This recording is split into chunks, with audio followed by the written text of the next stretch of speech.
はい、皆さんこんにちは。アニメ修復の室予想です。今日の話はね、絵の描き方のコツを教えてくださいっていう質問。このコツなんかないんですよ。強いて言うならばですよね。もう世の中に描き方っていうのは大量にあるんですよ。でそれらを実行して自分流にある程度体得した瞬間がそれがコツなんですよね。なので微妙にみんな違うはずなんですよ。僕はかなり言語化して説明してる方だと思います。無理、これ以上はそう無理ですコツはない。たくさん書け、以上もう自分で書いたものはコツです。で自分なりにこれ書いてみてなんか分かってきたぞとかっていうのって見ただけで分かりますかって話ですよ。実際僕の説明聞いたところでそれを見ただけで分かりますか？いや分かんないでしょ。自分で実行しないと何も分かんないんですっていうのはね。だからまず実行しなきゃダメなんですよね。まず見る、何度もやる、作品で、生かしてみる、あるいは何も見ずにやってみる、そしてまたよく見る、これ繰り返すだけ。覚えた瞬間にはもう無意識にできることだから体に染みついてる、ことなんですよ。なので本来的には分かったって思う瞬間なんかないんですよこれがねまたねこのねコツのやつの教えてくれのやつの人はですね分かんないんですよ。この意味が分かった頃にはもう無意識にできてることなんですよ。特に絵とかはね。だから分かりました、やってみますっていうのはですね分かってるはずないんですよ。だって書いてないでしょまだって。そういえば前できなかったことが、描けなかった絵が気づいたら描けてる。それがようやくこれが分かったっていう状態なのかもしれないとね分かった状態なのかもしれないっていうのが正解です。分かりましたなんて分かるわけないだろうって。変身してめちゃくちゃ上手い人になりましたなわけあるかってなことはないんですよね。そう一言聞いてダイエット10キロ痩せましたなんてことあります？そう、ね、痩せるためには本当に日頃からの生活習慣見直して、あるいは散歩して運動して食事をいろいろ見直してありとあらゆるものを見直して徐々に変化していくもんなんじゃないですか。72時間書き続けたところで人は上手くなりませんもっと日常的に1日 1,2 時間あるいは 2,3 時間どういうふうに使うのか考え方取り組み方からですね見直して、時間かかんだよね。絵の描き方っていうのはお手軽にお気軽にですねなんか覚醒はしません。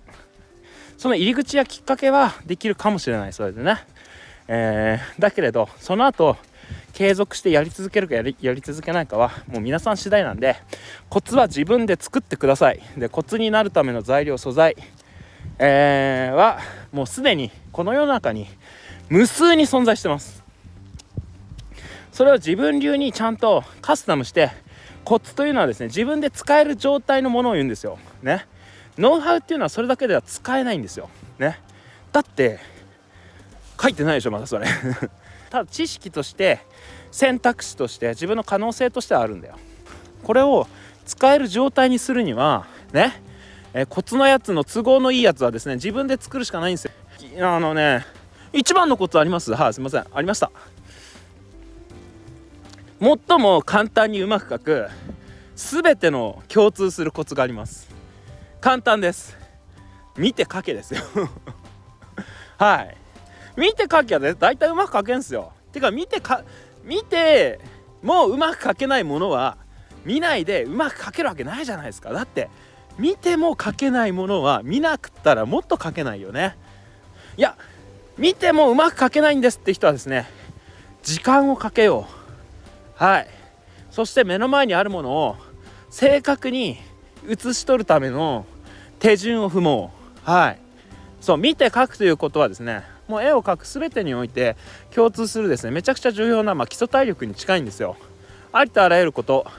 上手い人の絵を真似してあるいは先ほどからずっと話したようにそのノウハウ、他人のうまい技術を吸収するときにもね、そして資料を見るときにもとにかく見るってことがめちゃくちゃ重要なんですよ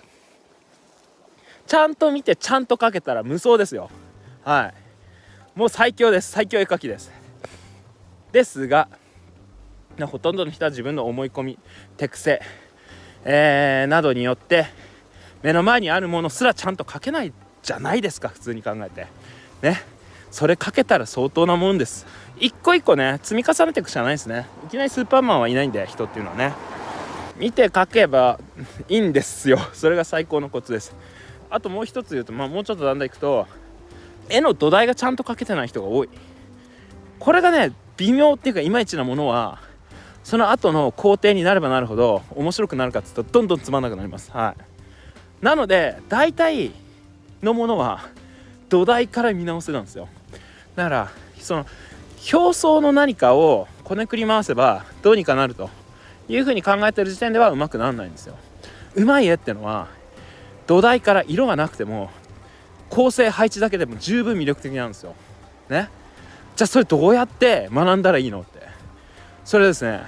こういうの描けるようになりたいなっていうのをずっと見て、でそれをまずは描いて再現して、もう常に見てる、目に入れる。でそれがどうやったら再現できるのかってずっと考える。これがコツです。はい、これが上手くなるコツです。これコツって言えるんですかねって話です。すなわちコツなどないです。そんなコツなんかない。何かの瞬間に覚醒することはないんです。室井さんの言葉で僕はなんか分かりました、全てが救われましたみたいな、それ思い込みです。それなんか今までと違うこと言われてショックなだけですんで、それはい言われてうわーってちょっとびっくりしたみたいな状態、全然分かってません。それはっきり言ってそう全然分かってません。それそうね、そんな簡単に分かりません。物事はさっきも言ったように分かるっていうのは徐々に時間がかかって、無意識にできてる状態が気づいたら分かったなんですよ。分かりましたって言ってる時分かってるわけないんですよ。はい、皆さんこんにちは。アニメシュークの森保です。今日の話はね、いやこれはもうさすがあんまりね、僕ね最近こういう口調は避けていたのですよ。完全な老害発言じゃないですけど、今時の時代と逆行してるじゃないかと。若者にそんなプレッシャーをかけてどうするんだっていうね。でもね、こう人生の中には頑張らなければいけないタイミングというか時期はあるよね。なんとなく今うまくなってたりとか今活躍してる人ってのはいないよって。人が寝てる間に、あるいは人がですね休んでる、あるいはなんか遊んでる間に、やっぱりそういう人は何かをしてますよと書いてますよ。簡単に言うとね、要するに書くしかねえんだって話なんですよ。洗練されていくのってやっぱ若い時むちゃくちゃやってるからなんですよね。やっぱり人の2倍3倍書いてなんぼの世界なんですよ。2倍3倍書いて初めて人より上手くなるわけじゃないですか、簡単に言うとね。っていう世界なんで、眠い疲れた、もう嫌だっていう人はですね、その程度にしかなりません。はい、以上。シンプルなんですよ。頑張んなきゃいけないタイミングってあるんですよ。僕はそうじゃなかったんだけど、例えば制作進行の方ね、アニメのねであれば、制作進行しながらじゃあ絵コンテ演出やりたいですっていう、そのジョブチェンですよね。自分クラスチェンジしたい時にどうするかっていうと、いつものアニメの制作進行の仕事をしながら絵コンテ1本2本かけなきゃですね、その後演出できないんですよ。コンテマンになれないんですよ。そのぐらいの器量っていうのかな、制作を回しながら絵コンテ1本かけるぐらいの能力なければ、その後の、演出業なんておぼつかないわけですよ。何かしながら何かする、その時はですね睡眠時間だってなくなるし、しんどいでしょうよね。例えば僕だってアニメ私塾始める時2013年ですね、普通にアニメの仕事してるんですよ。銀のさじってやつかな、当時特にやってたの。銀のさじを普通に絵コンテ演出作家200カットレイアウト書いて100カット以上原画を描くというですねことをしながらアニメ私塾の準備をしてましたアニメ私塾ね、全然ダメだったらアニメの仕事を掛け持ちしながらやりゃいいやと思ってたんですよね。ほんと5人とか10人かもしれないじゃないですか、塾生さん最初だし。そしたらね80人も来たんですよ、1回目でそうだからこれは普通にアニメの仕事やるよりもまあ儲かるし、これ専業で1本で食ってこうと思って普通にそこで切り替えたんですよ。そんな感じで何かやるときに何かをしながら何かをやるってめちゃくちゃ大変な時期ですよね。あれもこれもみたいなっていうのって結構普通にありますよ。その中で分かることがあって、でその次にじゃあこれをやろうあれをやろうっていう風にだんだん選んでいく。とりあえず面白そうだなっていうことでやる。まずは闇雲に頑張ってもダメですからね。皆さんこれ言いたいんですけど、じゃあ無理しろよ、なんか知らんけどなんかやれやお前らっていう話じゃないんですよ。つまんないことをやってもダメですよ。意味ないですからねマジでこれは。やっぱりある程度自分がやりたいこと得意なことっていうのを一つ軸に置かないと、頑張ってもつまんないじゃん。時間がってか人生がさね。1日ね8時間仕事、してそれもうつまんないとかで仕事行きたくないとかマジ終わってるじゃないですかって言って、もうそれ人生もう放棄してんのと同じっすよねみたいなこと言って、ああなるほどね、確かにその通りだと思いました。人生放棄してると、仕事行きたくないってことはだけどそれ行くってことはね、一日で一番いい時間なわけです。お仕事してる時間ってね、9時から9時5時ですよ。簡単に言うとね、9時5時に行きたくないと一番人生の一番いい時間なんですよ、一日の中で。これに行きたくない、やりたくないってことはもう人生そのものを半分放棄してるのに近いんですよねっていう話なんですよ。疲れて眠いで物事解決しないですよね。なんか絵が上手くなってから漫画やアニメを描こうとする人、iPad をねまだ買えないからアニメを作らない、漫画を描かない、何かがないから何かをやらない人、こういう人一生やんないですからマジで。今できるものからやれるじゃないですか。カリスマ天才絵描きになれないなら絵を描かないみたいな感じじゃあ一生やんなくていいですよって話だって。無理でしょそれ、どう考えても。ってことは最初から大きな見返りがなければやりたくないんだから、大してやりたくないんですよそういう人はね。大して好きじゃないんですよ。別に見返りなんかないんです。だってやってる間が見返りじゃん。もう書いてて楽しいというですね、このまさに今走ってるって書いてる瞬間自体がもはや報酬と感じられなければ多分向いてないんですよ。何か巨大な報酬がなければ自分は無理だという人はそもそも向いてないんじゃないかなと僕は思います。大きな見返りがないのであればやらないっていう人は、まあそもそも大きな見返りなんてそもそも得られる前にですね、だって書いてないんだもんね。それは無理ですよねっていう話。大きな見返りがないからやらないっていう人はですね、やらなくていいんじゃないかなという気が。それめちゃくちゃ重要なポイントで、人から強制されたりとかつまらなかったりやりたくなかったり理不尽だったり意味がわからないことってめちゃくちゃストレス感じませんか？自分で選んでやったことって全然苦にならないんですよね。そう楽しいんですよ。ただこれがですね、人から強制されたこととなるとですね、本当につまらなくてまあ気持ちが萎えるじゃないですか。そうするとですね、できないですよね。はい、自分で選んだことは多分無理ができるんだが、他人からやらされたことっていうのはどうしてもそれこそ無理が生じて、病気になったり鬱になったり、同じかなんかとにかく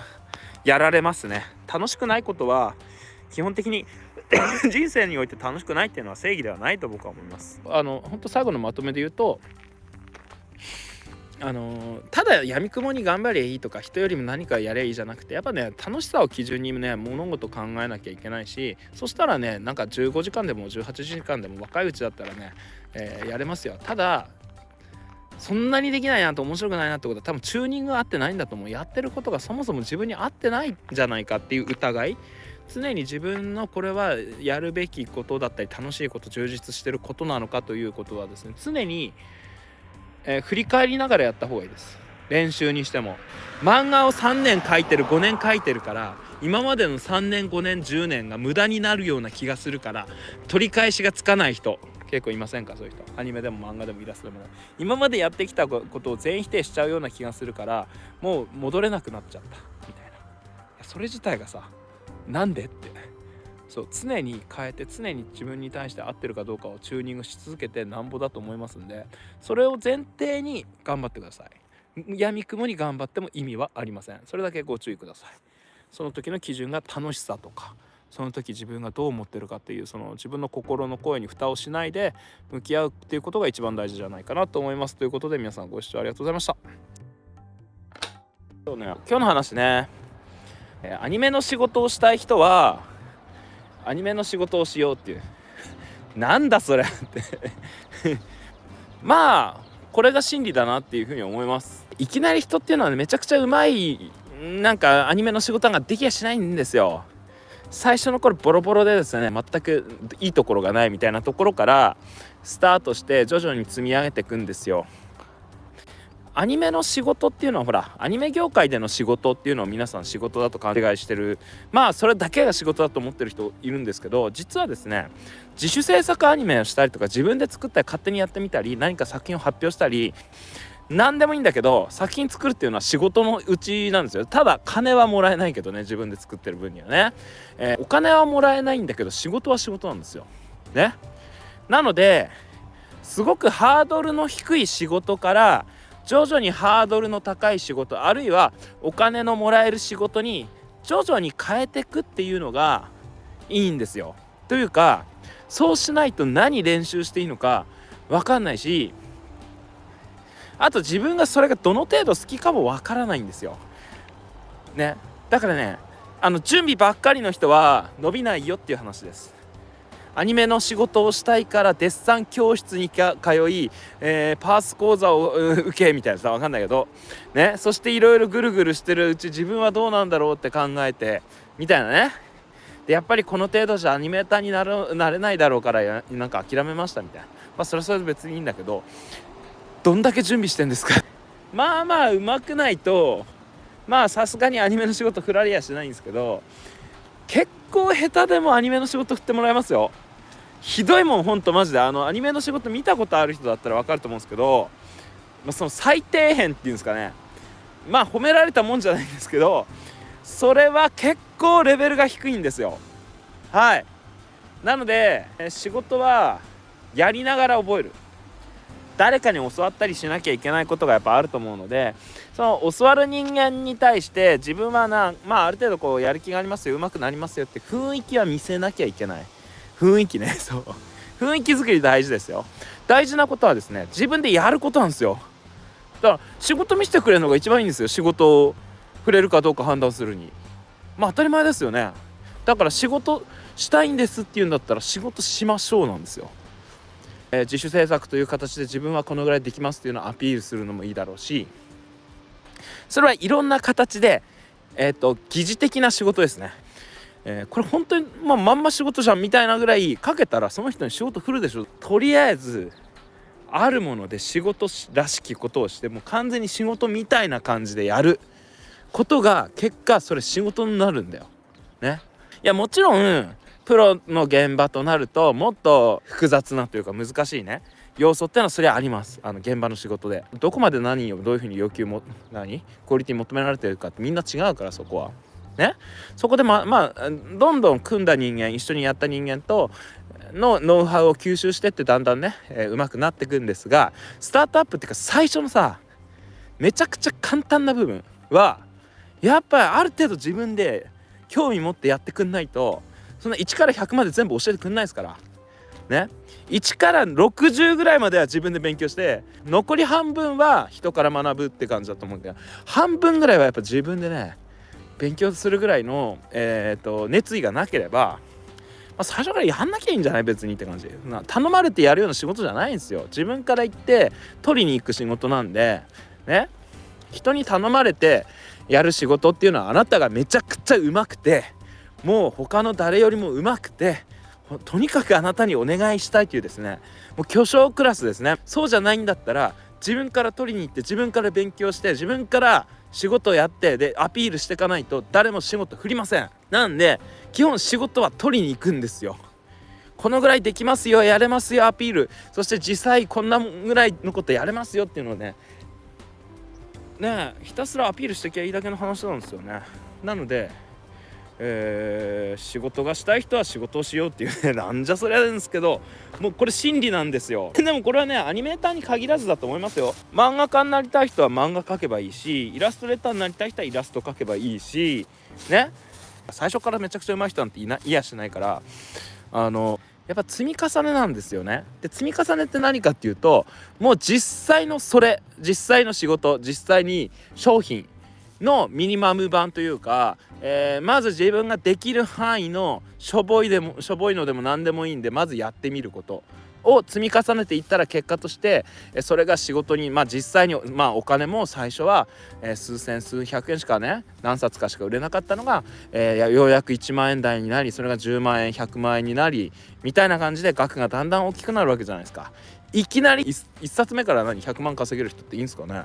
いたらそれ多分他のジャンルでね、相当やってた人だと思いますよ。相当やってて、そのぶっちぎりの能力を別の方に転化したからいきなり稼げるようになったんであって、そんな何も積み重ね全くないところからいきなり稼ぎはしないんですよ、ね。だから一歩目どうやって踏み出すかなんですよね。綺麗なトレス、ある程度早く描くこと、そして動き、アニメーションの基本、あらゆることある程度できる。そして素人にしてはだいぶ丁寧でうまい自主制作アニメ。長い尺はいりません。10秒15秒ありゃいいです。これなんかのアニメみたいに思われるぐらい気合い入れて15秒のアニメを作るんだよ。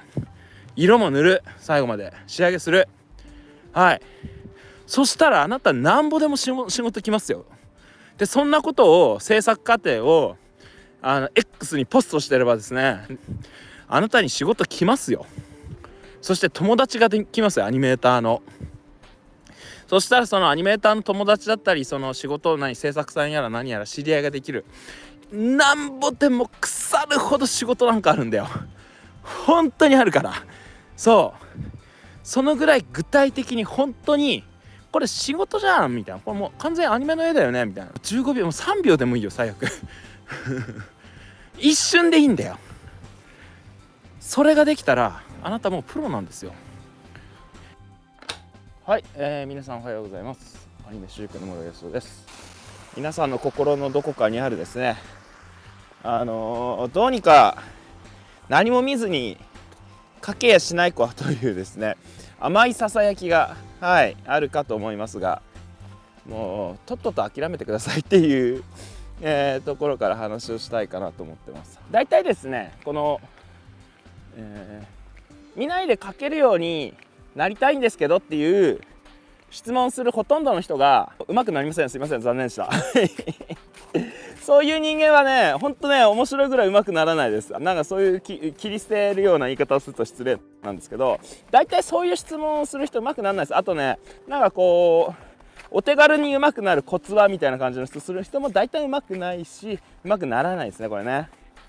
不思議なんですけどこれなんでかっていうと、ちゃんと理由があるの。精神論じゃないんですよ、根性論じゃないんですよね。ちゃんと理由があるんです。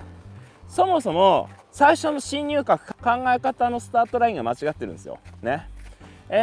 大体こういう質問する人はですね、その根底にあるのは何かっていうと、上手い人って何も見ないでさらさら書いてて、いい感じだよね、あの人たちね。お手軽にうまい感じに書いちゃってさ、あれってやっぱ才能なのかな、センスなのかな、羨ましいなってね、あんな風になりたいって、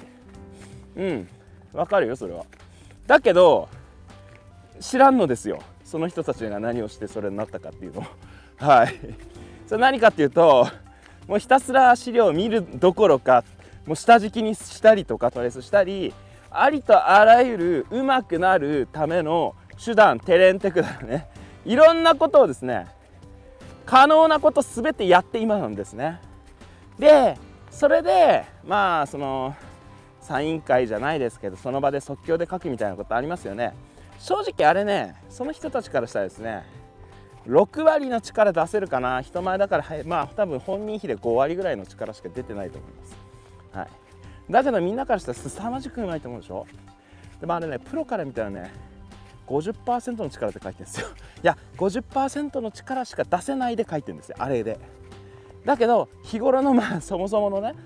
画力が高い本だから、最後の詰めとかも含めて曖昧、ファンサービスの一種としてやってるんですよ。全然、本気じゃないんですよ。そういうね、そんな感じで、まずね見ないで書こうって思ってる時点でうまくならないっていう話なんですけど、上手い人がどんだけ何をしてどうやってるかは多分知らないんだと思うんですね。はい、そうで知らないってことはスペシャルで天才で、僕とは違う人間なんだからでもう思ってる時点でもうその人ねそうならないんですね。そうだってそうでしょ。だってその間が見えてないんだもんね。間ってのは過程工程その途中のね成長過程も含めてね。僕がねメイキングはもうめちゃくちゃ大好きなんですよ。要するにその作ってる制作過程をドキュメンタリーみたいなやつあれ大好きなんですよね。でそうすると、どうやって作ってるかも分かるし、またそういう人のインタビューもめちゃくちゃ好きなんですよ。学生時代どうだったのかとか、例えば宮崎さんだったら、井の頭公園で高校生の時にひたすら公園でベンチに座ってというかその歩いてる人とかねそこにいる公園にいる人をねひたすら書いてたらしいですよ。で、そういうエピソードがあったりとかなんか漫画はずっと書いてたらしいんですけど手塚治虫の絵にやっぱり似てるというか脱却できないとね。皆さん宮崎駿と手塚治虫ってそんなつながるように見えますか？実はつながってたっていうね、そうやってつながってたっていうか普通に好きで模写してたんでしょうね。はい、で全部手塚治虫の絵じゃないかってんで嫌になってそれを燃やしたとかね。母を訪ねて3000里、やハイジなどはですね全カット全部レイアウトをね高畑監督のもとやるとかね。そういうのを知らずにですね例えば宮崎さんがですね見ながら描いてたじゃんビデオなんか使うなみたいな発言があるんですよね。で見ながら描いちゃいかんね。千と千尋のねメイキング映像で言ってんですよ。どう思いますかね。はい、それを知らずにその宮崎さんの言葉だけをね聞いてやっぱ見て描いちゃダメなんだってね思って描いちゃいませんか？でもね宮崎さんあなた散々やりましたよね過去にそういうのは言葉半分にしなきゃダメなんですよ。わかります？なるほどねと。それが最終的な理想ではあるのはわかるがね、その前にとんでもない量のね積み重ね、模写にしても今言ったように見ながら描くっていうことを散々繰り返した人間が到達できる、部分なんですよ。見ないで描くっていうのは。見ないで描くっていうのは何かっていうともはやどんな時にどんなことをしているかっていう人間の形、がですねもはやもうパッと描けるんですよ。はい、でその時に見て描くと目の前の細かい部分とかそれこそねいろんな思い込みで描いちゃうと。だから、脳内の妄想っていうのかなイメージの方が強くなってくる。あるいはそれを絵に、現実のものよりうまく描けるようになった時にあなたは見ないで描いていいってこと一言で言うとそうなのでねちょっと話戻ると自分の好きなクリエイターがどんな感じでどんな風にうまくなってたかっていうのをマニアックに知ってたらとても見ないで描こうなんて発想にまず今の自分のレベルでなるはずがないっていうことなんですよ。いろいろ散々いろんな資料を見て調べて見ながら描いたり見ないで描いたりいろんな試行錯誤ですよを繰り返した結果自分はこういうスタイルがいいな悪いな今のところこれ暫定的に自分はこれがいいなみたいなやり方がですね自分のレベルによって皆さんねどんどん変わるんですよ。ある時はアニメのね模写をベースにした時も僕ありましたしである時は全カット自撮りしてみるということもありました。自分の成長に合わせて変化させていくんです。もうちょっとこういうのどうかなっていうのを試しにやってみてこっちのがいいやこっちのが良くないやっていうので常にね試行錯誤と実験の繰り返しなんですねっていうのは。でその中で皆さんですねそんなね見ないでやっぱ書く方法を教えてくださいというやつはですね入り口に立ってないんですよねそのね試合のね土俵に立ってないの、簡単に言うとね。そんなことを聞いてる時点でうまくならんっていうのはそういうことなんですよ。もうまだね臨場感ないんです。自分がね実際問題どうなるのっていうのを入り口に立ってないんです。だからまあ初心者としてありがちな質問としてはいいと思います。はい、しかしですね、それは初心者ですよ。初心者でいいんです。初心者っていうのはですね、何を言っても許される時間なんです。これ人生でいうと赤ちゃんとかもう幼児と同じですよね。幼児や赤ちゃんってさ、ある程度何しても許されんじゃん。だけどですね、これがですね小学校上がって中学校になってだんだんね年を重ねるごとにですね、何を言ってもやっても許されなくなっていくじゃない。だから中級者にもなってある程度書いてるにもかかわらずうまくならない人とかはおそらくそういうですね幻想にまだとらわれて、何も見ないでも俺は書けるんだっていう幻想にとらわれて、結果ですねすごいなんかやっぱり自分の作家性や個性や自分のやっぱりこう才能がないからこれはうまく書けないんだみたいなことで言い始めるんですね。芸術とか言い始めたら要注意ってやつですね。俺のやっぱりアーティストとしての作家性が足りないからとか言ってるはい、シンプルにインストールしてないだけ、分かってないだけ、見てないだけなんです。もう書けない理由っていうのは、だから書き方分かんなかったら書けるようになるわけないじゃんね。そのものがどうなってるか分かんないのにじゃあどうやって書くのって、結局上手い人ってその分だけ考えてるし、やっぱ話聞くとやっぱね自分より考えてますよ。例えば本田武史さんとかねもうトップオブトップですよね。本田武史さんね、君たちはどう生きるかのね、絵描いてる人ですよ。エヴァンゲリオンとかねずっとやってた方ですよ。そういう人がねエヴァンゲリオンをですねちゃんとですねこう模型かなんかかな見ながら描いてました。やっぱ常にその頭部だけのなんかね模型があってそれを見ながら描いてましたね。一番上手い人がそれやってんですよなんであなたはやらないっていうね。一番上手い人が見ながら描いてんのに一番上手くないあなたが何も見ないで描けるようになるかななんてことを1ミリでも考えるんですかって。そう、ね、おかしいでしょそれそうね、そういうことなんですね。そもそもそういう考えの人は上手くならないってそういうことなんですよ。だって根本の部分から間違ってるからです。超暗記法みたい、超記憶法によって君を起きた時には天才になってるみたいなそんなものに頼ろうとしてる時点で人生ねダメでしょうね。はい、他力本願じゃないけどそもそも上手くならないんです、そういう考えの人って。なので一番早く上手くなる方法はね、着実に今日書けるものを増やすことです。何も見ないで書こうなんてことをまず最初諦めるんです。無理って試行錯誤しながら、昨日よりうまく書けるようになって、そしてさっきよりもうまく書けるようになって、自分のこう合点がいくというか、気持ちいい、この形が気持ちいいよねっていうのをいろんなあらゆる手段を用いながら、可能なことをやりながら自分の理想に近い気持ちのいい線を探していくのが絵の醍醐味じゃないんですか？そうじゃなくて、あなたは何も見ずに適当になんとなく描いた絵がうまくて、それで楽しくて、それで満足なんですか？おかしくないですか？だって絵の醍醐味って僕はそうだと思いますよ。ありとあらゆることをやりながら自分の理想に近い絵が、形が、気に入るようなものが描ける。これが一番楽しいところでしょ。その途中の段階で何も見ないで描く方法はってさ、もうなんか絵を描く可能性のもう最初から 99% ぐらいを破棄して、じゃあ最後の 1% だけで楽しみたいと思ってるんですけど、どう思いますか？いや楽しくないっていうか面白くないっていうか、どう考えてもうまく描けないイコール楽しく描けないんですよ。人に褒められるの嬉しいけど、それは基本の中心にあるものじゃないでしょ。中心にあるものは自分が満足するってことでしょうが。その絵で気に入ったものが描けてさ、自分の理想に近いのがさ、いや AI になんかそんなに検索バーンって入れてさ、検索っていうかワード入れて AI 入れて、はい出てきました、おすげえ理想だ、すげえ気持ちいいで言う人は別に絵描く必要ないと思うんですよね俺。だってそれが 100% なんでしょ、あなたにとって。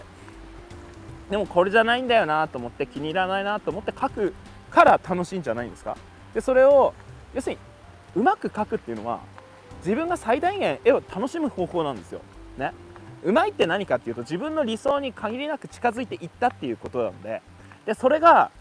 結果として他人の満足であったり、お金を他人が払いたいとなっていったところで、自然とじゃあそれを専業にしてやっていこうかっていう絵のプロになっていくのが絵描きなんじゃないですか。だから自分の満足を最大化させていったその先が、他人の満足とクロスして、そこが、マネタイズというかお金になっていくというのが基本だと思うんですが、どうなんですかね。だからうまく描こうっていうのはですね、自分の理想に忠実というか近づけるためにうまく描きたいんであって、もちろん他人から褒められるのもその補助的なというか、あるいはその参考になるっていう意味では、褒められるのも嬉しいよ、そりゃ。だけどさ、それ中心にしてどうすんだよって話ですよね。だから分かんないですけどね、これも僕の完全なゲスの勘繰りじゃないですけど、なっちゃうかもしれないけど、大体そういう質問する人なんか他人のことばっか気にしてませんかねってと、早く上手くなりたいとか、何も見ないで描こうとするとか、なんかね、他人の影がチラチラするんですよ。それ自分なりにそれ満足いきますっていうね、中心軸がね自分にないんですね。なんかそういう人の話を聞くとなんとなく分かるんですよ。そもそも他人に中心軸がある時点でやっぱ上手くならないんです。なんでかってやっぱ自分の理想の追求じゃないから。そして他人を中心軸に置いた瞬間にね絵が死ぬんだよね。やっぱ自分の描きたいものじゃないからね。